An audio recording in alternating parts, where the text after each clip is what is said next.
Hola, ¿qué tal chicos? ¿Cómo están? Mi nombre es Joel Rivera, ya saben ustedes, soy su profesor de literatura y les traigo hoy día, en la semana 3, este tema que es muy importante para entender la literatura. Eh, la prosa como forma literaria. Déjenme que voy a agrandar esto. Muy bien. La prosa es una de las formas literarias más importantes de la literatura, ya que este es muy opuesto al verso. Presenta unas características y una estructura muy singular. Además, este es uno de los más importantes, ya que hay mucha producción narrativa dentro de la literatura. Es decir, hay muchos más relatos e historias distribuidos en los géneros, en los subgéneros, novela, cuento, fábula.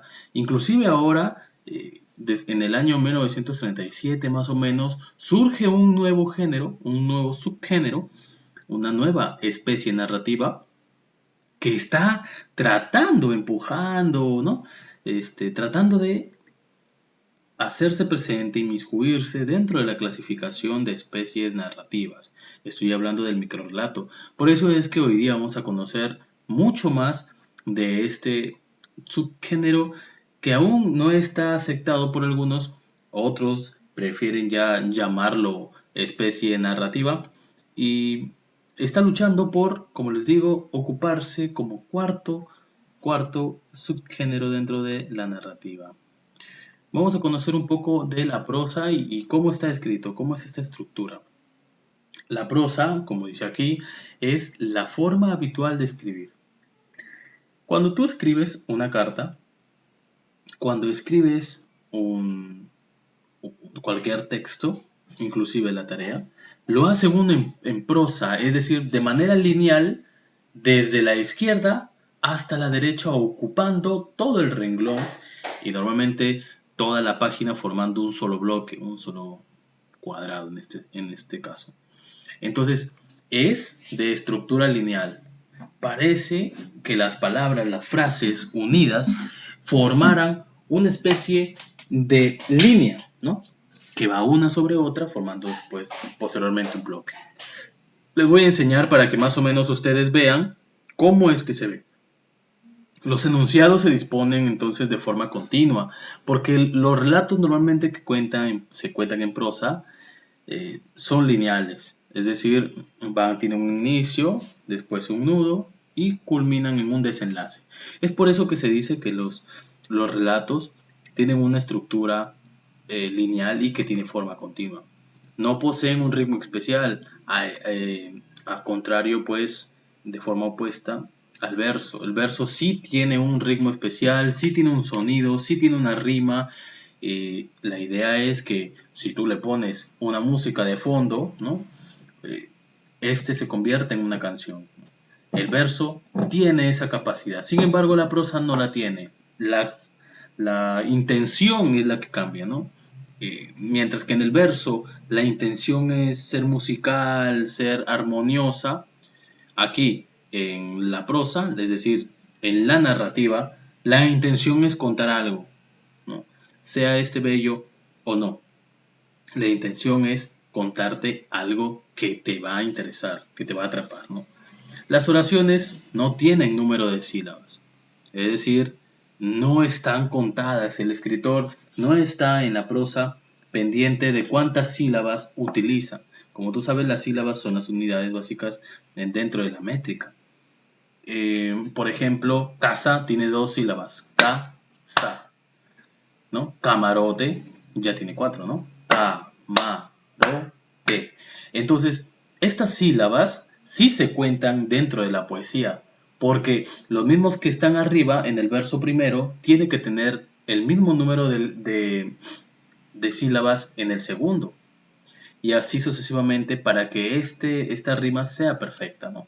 Teniendo el mismo número de sílabas, la poesía se pule, se hace más perfecta. Pero eso ya lo veremos en el verso. Ahora nos interesa entender cómo es que la prosa está narrada. Entonces los enunciados se distribuyen en párrafos. Esa es la separación, ¿no? Normalmente la prosa se hace pausas, pero estas son regidas por la coma, el punto y coma, el punto seguido, el punto aparte y el final.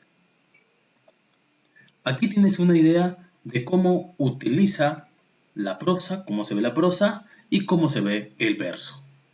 El verso no ocupa todo este cuadrado. Simulemos que este cuadrado que ven en pantalla es una página. El verso no utiliza todo el cuadrado. Si ustedes ven, se queda en 3/4 partes. Ocupa 3/4 partes. Aquí al costado en la prosa sí vemos que es lineal, es decir, de corrido, sin pausas hasta que llega el punto seguido. Posteriormente continúa la narración. Ahora vamos a ver, los dos versos tienen la misma historia, es decir, cuentan lo mismo o dicen lo mismo, ¿no? Porque uno lo cuenta y otro lo recita. El verso lo recita, la prosa lo cuenta. Vamos a leer.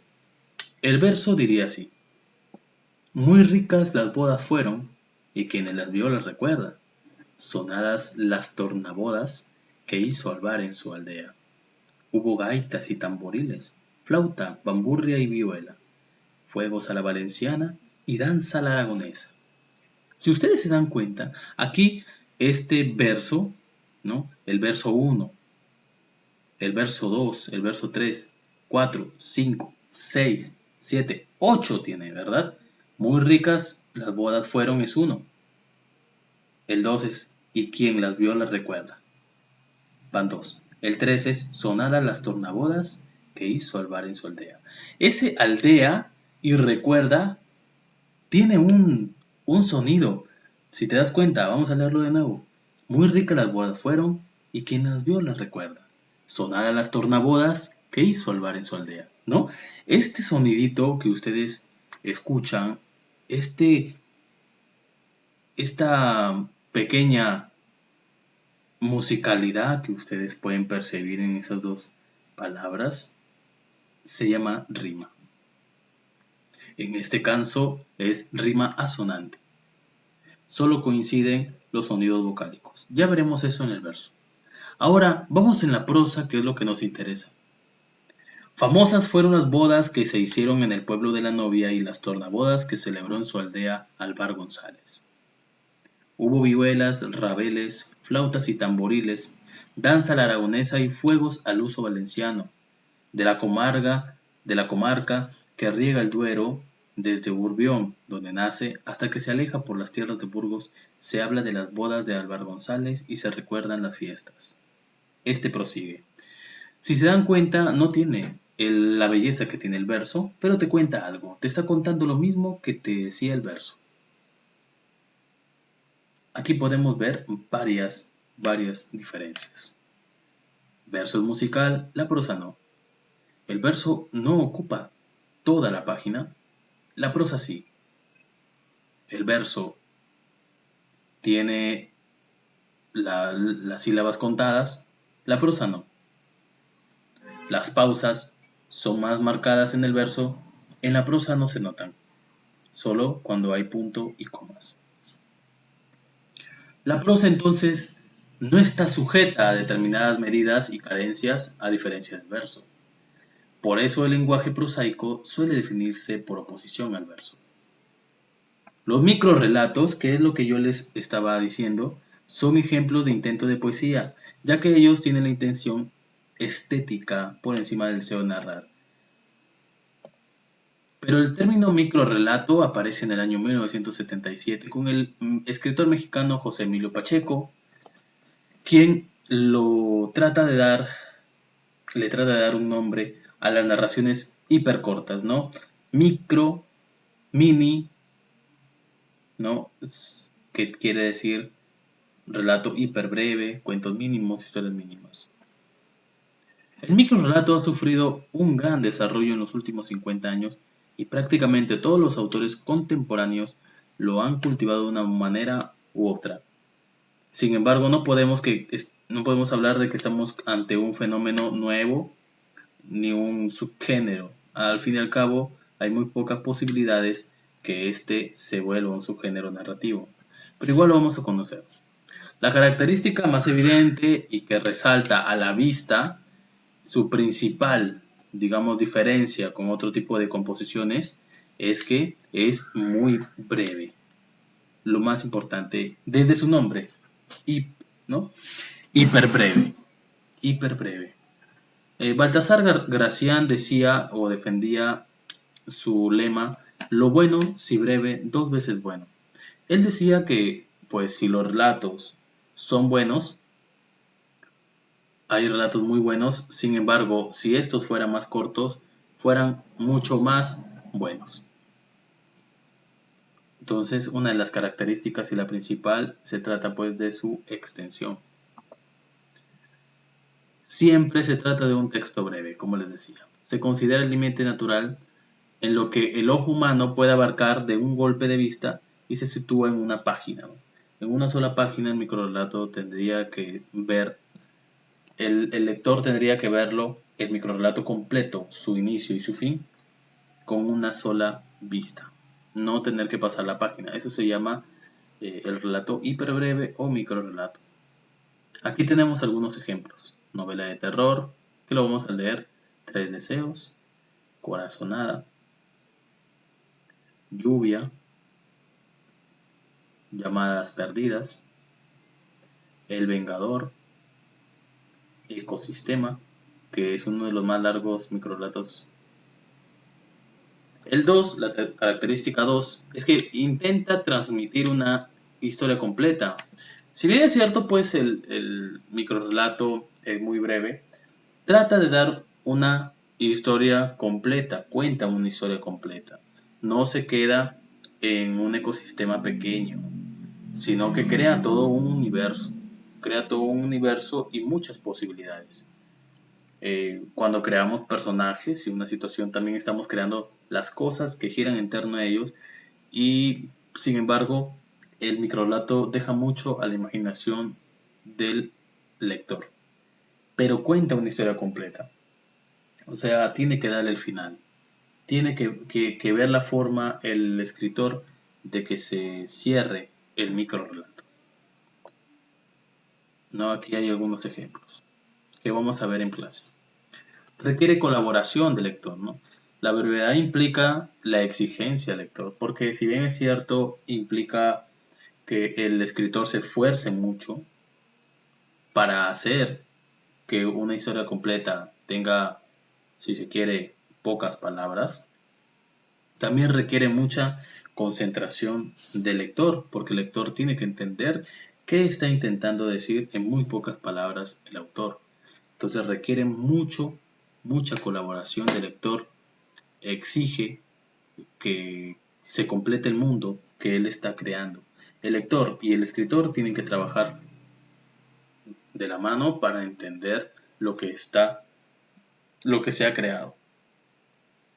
De esta forma podemos dejar sin presentar, por ejemplo, las circunstancias en las que está pasando algo, pues eso lo debe imaginar el lector, según las pistas que le damos. Incluso puede dejarnos claro de qué hablar exactamente, ya que muchas veces utiliza un lenguaje muy ambiguo, o sea que se puede interpretar de varias maneras. Un grado de indefinición. Pero el relato exige que lo narrado, o sea, lo que está escrito, sea tan importante o más importante que lo que no está narrado. ¿Sí? Entonces aquí tenemos un ejemplo, movimiento en paralelo. Miren, vamos a analizar todos estos relatos en la clase. 4. Pretende sorprender. Siempre pretende sorprender. La idea de los microrelatos es darle un golpe al lector, ¿no? Que éste no se imagine lo que va a pasar o lo que está por acontecer, ¿no? El microrelato intenta darle la vuelta al relato, de manera que pueda ser un knockout, como decía Cortázar, para el lector, que nunca se lo espere, ¿no? Y por último, el título. El título debe ser, o es muy importante, porque le da eso que se necesita para entender el sentido completo del texto que estamos leyendo. Entonces es muy importante el título que escojamos, porque le da luces al escritor, al lector, perdón, de lo que estamos hablando. Y ahí tenemos unos ejemplos. Muchas gracias entonces por haber visto este video, chicos. Espero que les haya gustado y que sobre todo hayan aprendido. Conmigo será hasta la próxima oportunidad en la semana 4. Cuídense mucho, nos vemos. Chao, chao.